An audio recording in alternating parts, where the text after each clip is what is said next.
A bell rings one final time across a valley that will never hear it again. You're kneeling on cold stone, lips moving in prayer, but the words taste different this morning.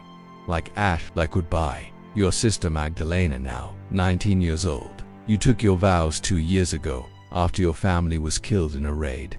The convent of St. Catherine is the only place you've felt safe since. That safety ends in the next 3 minutes. Outside the walls, the horizon bleeds red, not from sunrise, from the banners of an Ottoman army that has already swallowed kingdoms whole. In 3 hours, you'll watch soldiers catalog your sisters like livestock.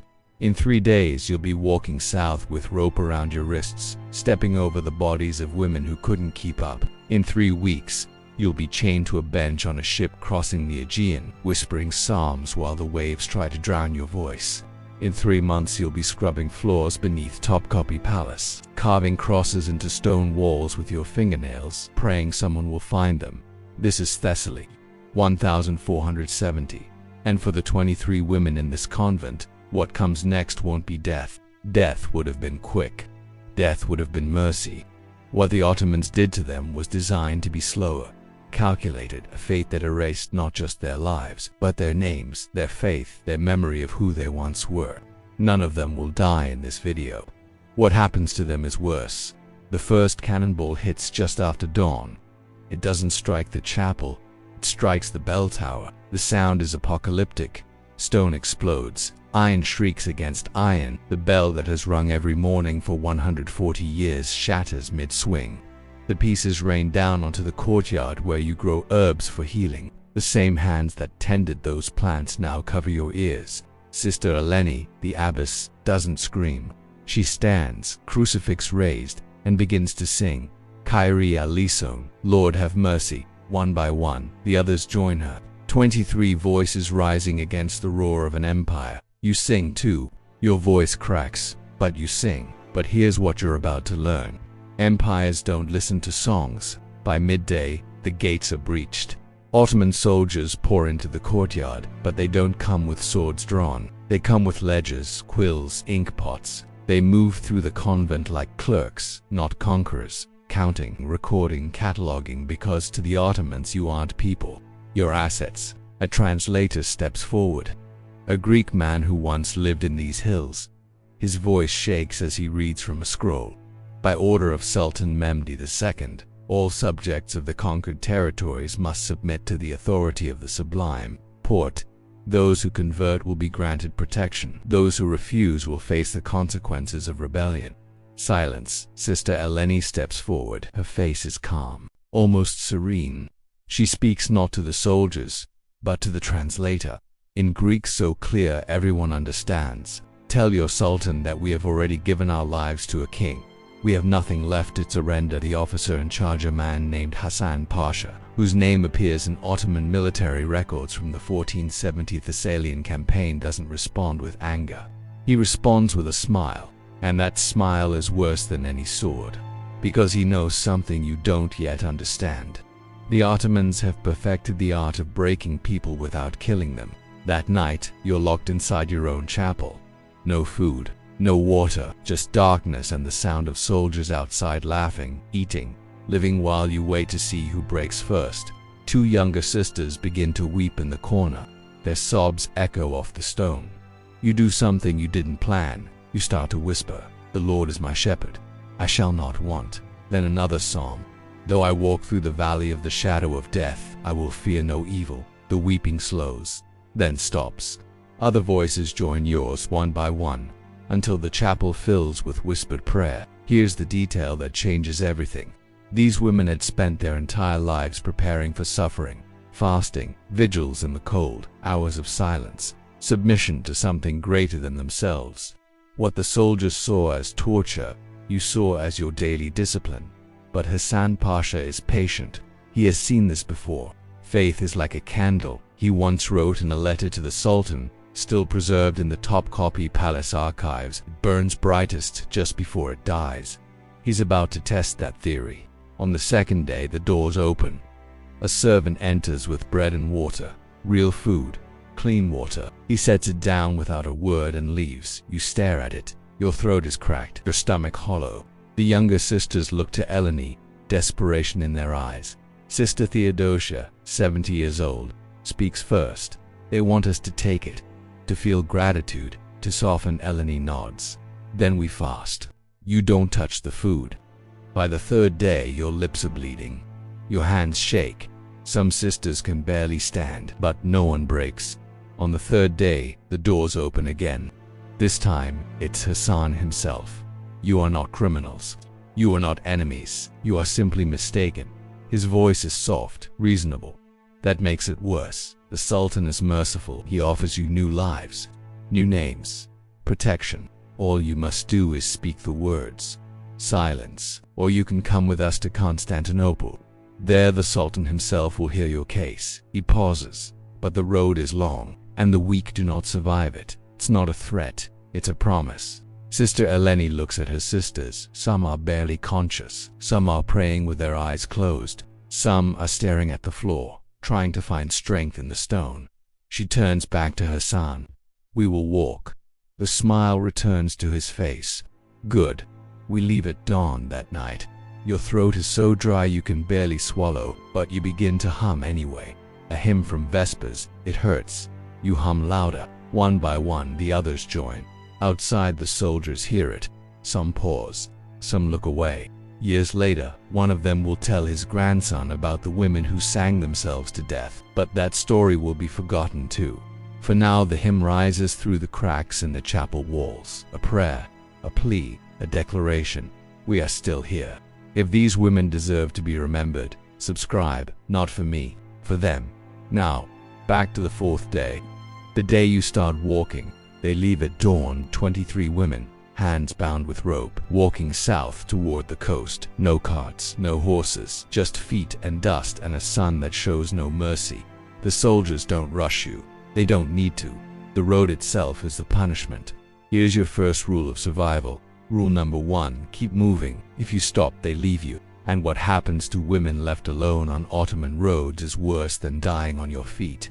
By the second day, Sister Irene collapses. She's 62. Her knees have been failing for years. She tries to stand, but her legs won't hold. The soldiers don't wait. You and Sister Anna lift her between you. You carry her for 3 miles. When you finally stop for the night, she's unconscious. By morning, she's gone. You bury her by the roadside. No tools, just your hands, just dirt and whispered prayers. The soldiers watch. They don't stop you. Hassan Pasha makes a note in his ledger. 22 remaining. On the fourth day, it happens again. Sister Callista, who hasn't spoken since the siege, simply stops walking. She sits down in the middle of the road, closes her eyes. At the port of Volos, you're loaded onto a galley, a massive warship with rows of benches and chains bolted to the wood. This isn't a passenger ship. This is a vessel designed for control. Slaves, prisoners, cargo. You're chained to a bench, wrists locked to iron rings. A ship's manifest discovered in 1987 in Istanbul's Topkapi Palace museum lists you not by name, but by number. Religious captives, female, 18. Destination, imperial household. Purpose, domestic service and conversion. That word service is doing a lot of work. The voyage lasts 12 days. The sea is not kind. Storms lash the deck. Salt spray stings your cracked lips. The ship pitches and rolls. You've never seen the ocean. Now you're drowning in it without going under. The chains have rubbed your wrists raw. Every wave that rocks the ship grinds iron against open skin. You've stopped feeling the pain that scares you more than the pain did. At night, you whisper psalms beneath your breath. Your voice is faint, barely audible over the crashing waves. But the other prisoners, Greeks, Serbs, Italians, men and women chained beside you, turn their heads to listen. For a moment, the sea seems to still. An Italian prisoner, chained 3 benches away, catches your eye. He mouths one word in Latin, gracias, thank you. You nod, you keep whispering. This is what you have left. Words that comfort strangers. Prayers that cross the gaps between chains. When the ship finally enters the Bosphorus, you see the skyline of Constantinople rise before you. Domes, minarets, walls that seem to stretch forever. For centuries it had been called the city of the world's desire. Now it would become your cage. From the docks you march through narrow streets, people stop to stare. Christian nuns among the captives are a rarity, even in an empire built on conquest. You'll lead past gardens where fountains sing and peacocks scream. And then, in the shadow of Hagia Sophia, the great church that is now a mosque, you are forced to stop, to kneel. As the call to prayer echoes from the minarets, one of your sisters whispers, "We are home, but it is no longer ours." You close your eyes, and you pray. But here's what you don't know yet. The palace has levels. The deeper you go, the less likely you are to ever see sunlight again. They're about to take you to the deepest level. They don't take you to the grand halls. They take you beneath, down stone steps that spiral into darkness, through tunnels that smell of damp and decay, to a place that doesn't officially exist. Beneath Topkapi Palace, there's a network of corridors that tourists never see. Storage rooms, servant quarters, forgotten passages that wind through the bedrock like veins. And in the farthest corner, a room with no official purpose. This is where they put you. For months, maybe years, you live beneath the palace. By day, you work as a silent servant, scrubbing floors, washing linens, tending fires for rooms you'll never enter. You learn to become invisible, to move without sound, to exist without being seen. But at night, when the palace sleeps, something different happens. You gather in a forgotten room at the end of a corridor. You have no priest, no altar, no Bible, just memory. You recite psalms from recall, verses half forgotten, reshaped into prayers that keep you alive. You sing hymns in whispers so faint the stone barely catches them.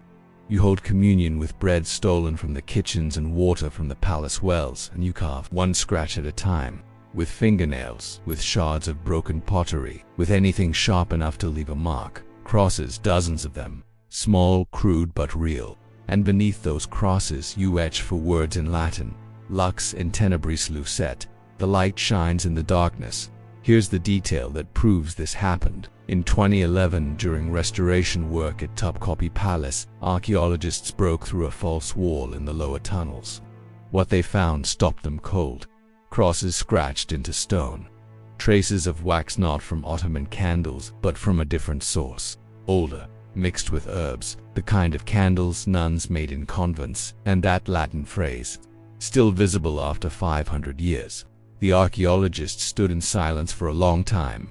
Then one of them asked a question that haunts me. How long did they keep the vigil? The wax traces suggest years.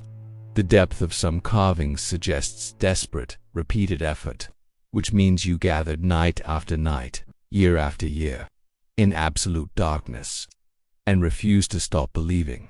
But here's what breaks your heart. The crosses stop halfway through the wall. The scratches become erratic, desperate. The lines deepen as if carved with more force, more urgency than nothing. Ottoman records from 1482 mention a cleansing of the palace staff under the new sultan. Anyone deemed unproductive or resistant was removed. No details, no names, no burial sites. Just one line in a ledger, written in neat Ottoman script, disposed. The nuns of St. Catherine vanished from history. 18 women who had walked 7 days through hell, who had crossed the sea in chains, who had carved prayers into stone in the dark, gone. But their chapel remained. A French diplomat in 1712 wrote about a rumor among the older palace servants that on certain nights, if you stood in the lower halls, the air would grow cold. And if you listened closely, you could hear women singing in Latin. He dismissed it as superstition, but the walls don't lie. The last mark on the wall was a small bird scratched into the corner. Beside it, 2 words in Greek, so faint they almost weren't there. We endure. The Ottoman Empire lasted until 1922. 600 years of conquest, 3 continents. Maps rewritten, languages erased. The greatest cathedral in Christendom turned into a mosque, but they couldn't erase 18 women who scratched prayers into stone. Think about that. An empire with armies, cannons, endless resources, and the will to reshape the world against women with nothing but fingernails and faith. And the women won. Not in the way empires measure victory. They didn't reclaim their convent. They didn't convert their captors. They didn't live to see freedom, but they left a mark. And 500 years later, we found it. Sister Magdalena carved those crosses knowing she would never leave that palace, knowing her name would be forgotten, knowing the world would move on without her. But she carved them anyway, because she understood something empires never do. You can conquer land. You can rewrite history. You can erase names from ledgers and bury bodies in unmarked graves, but you cannot kill what people carry inside them, and you cannot silence what they carve into stone. The nuns of St. Catherine were meant to disappear. That was the plan. Erase them, break them, turn them into ghosts, or converts, or footnotes in Ottoman ledgers. But they didn't disappear. They're still here in those crosses. In that Latin phrase, in the chapel that archaeologists found 500 years later. And now they're here with you, because you listened, because you remembered, because you refused to let their silence be the final word. Lux in tenebris luce. The light shines in the darkness, and the darkness has not overcome it. If this story stays with you, subscribe to the Obscure Chronicles, not for us, for them. For the women who were supposed to vanish, they're still here. Because you remembered,